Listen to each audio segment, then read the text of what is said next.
What? What? What have I just watched? What have I just witnessed? That game. That game was something else. One of the most craziest games I've ever watched. You had everything. And I thought Chelsea versus Ajax was a crazy game, but this has just topped it. Like, this has topped it. Kepa fluctuating, being world class for 10 minutes and having a disaster class. VAR, penalty misses, penalty scored, referee being shambolic, Rodrigo missing 3 open goals, Gomero missing an open goal, Maxi Gomez missing 2 open goals, Batshuayi being poor, Tammy going off injured. I mean, this game, oh my heart, it's too much, man, it's too much. My heart definitely skipped a beat, and I'm not even kidding, it definitely did. How did it not? That game was incredible, and I said for time that this was a must-win game, because if we won, we would have guaranteed qualification, and we were winning 2-1 for so long, for large parts of the game. But this is where Lampard made the tactical error, in my opinion, which I'll get into. But he will learn, he's inexperienced, he will get the experience. The Champions League, the pressure comes to you, it's natural.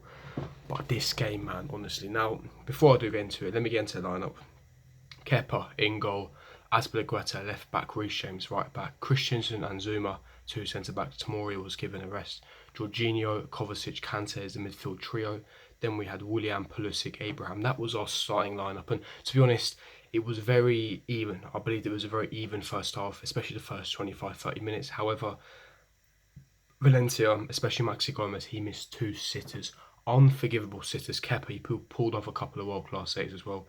Kepa, for me, was quality. I believe Kepa had a fantastic world-class game. Yes, there was a couple of errors he made, but, considering the poor form he's been on and the confidence he's lacking, I think he's done pretty well. And like I said, first 25-30 minutes, perfectly fine. And then this is when they score. They score on the 40th minute, 5 minutes before the break. And this is where a lot of people are saying Kepa should save it. Kepa gets fingertips, weak wrists again. Like I said, poor form, poor confidence, it's natural. His distribution improved, however, in the second half, playing some beautiful balls. His distribution was on point, success rate, starting those counter-attacks. But in my opinion, he could have done better with the goal. And 1-0 down, you're fearing the worst, because you're fearing this is where Chelsea will start bombing forward, will leave spaces in behind, and this could become an ugly night. However, 30 seconds later, a madness happens. A madness, right?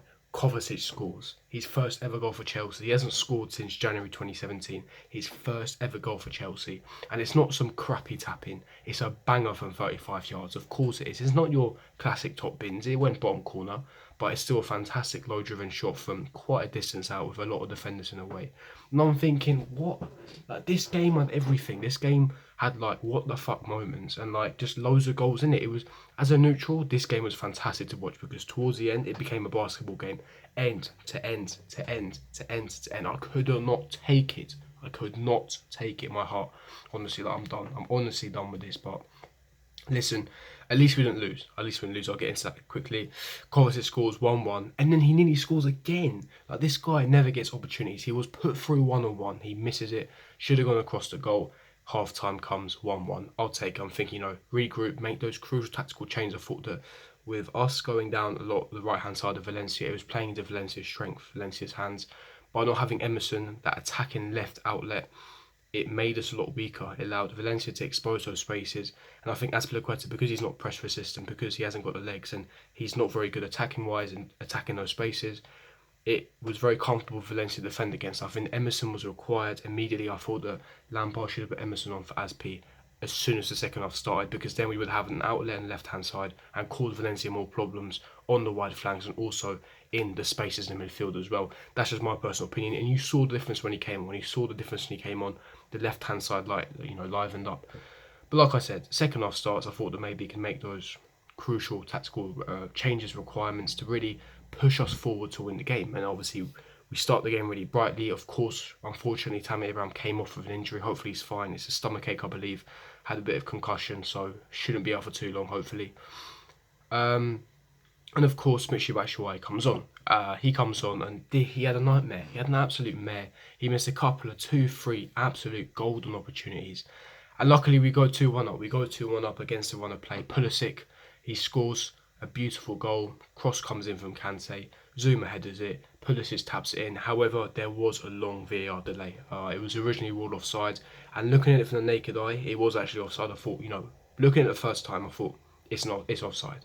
But then when you look at it from 3D angles, thank God for VAR, they overruled the decision and it's given a goal 2-1. But I knew the game was not done because the way we were defending, the way Kepa was playing that, and the way Valencia were attacking those spaces and how exposed and naive we were at the back, I knew that Valencia were going to score. I said, we have to get this third goal to wrap up, because I said, there's no way we're seeing this out.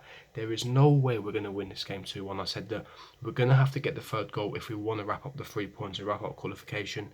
Of course, we had our chances to get the third goal, and we simply never did. And then Valencia get a penalty. And I'm thinking, which by the way was never a penalty, because I'm going to go on to the ref in a minute, because the ref was a diabolical shambles. That ref was a disgrace. Anyway, the penalty comes, Parejo, he shoots, and Kepa pulls off a magnificent world-class save. It's a full power, full blast, beautiful save. Fantastic save from him, and he pulled off a couple of world-class saves. Distribution second half really improved as well. He really, of the Kepa that we know, the world-class Kepa.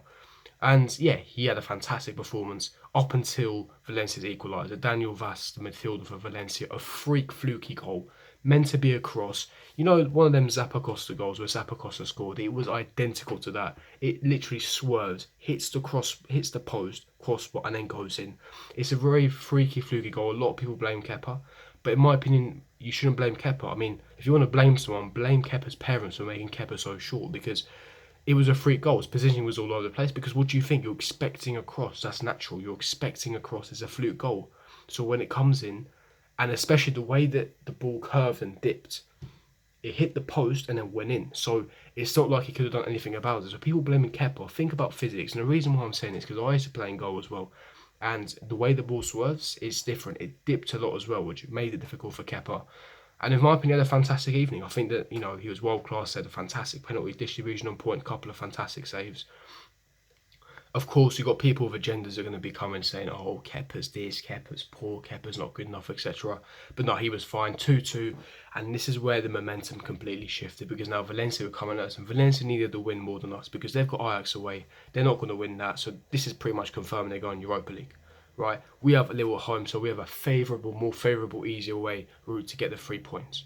Now, of course, they're already pushing for the momentum shifted, but this is where it became a basketball game, end to end to end to end. Rodrigo, this guy, man, this guy.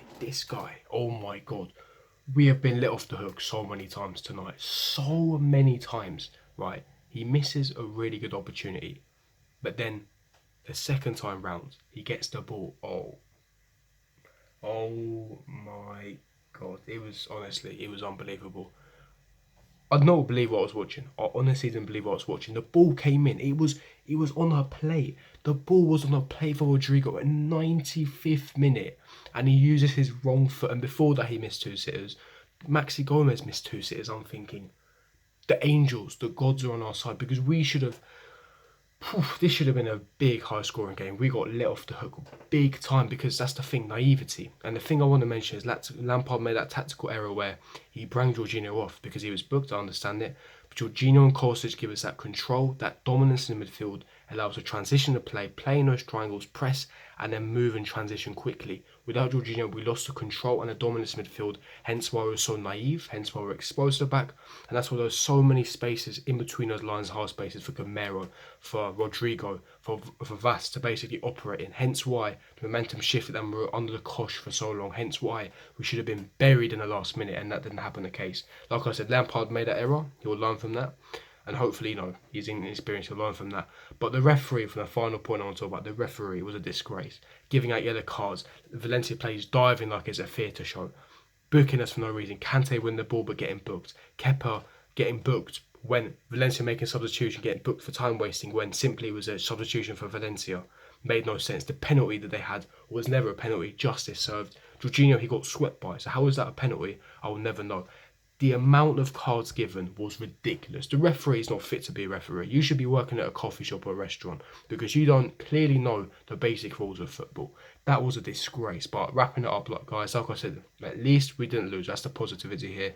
Couple of fantastic performances, and now the Lille was a must-win game. We beat Lille. we go through into knockout stages. We don't beat Lille, curtains. But yeah, gonna wrap up the review there, guys. If you did enjoy this, don't forget to smash that like button, subscribe to my channel if you are new around here. Make sure you hit the bell notification so it's for every time I upload.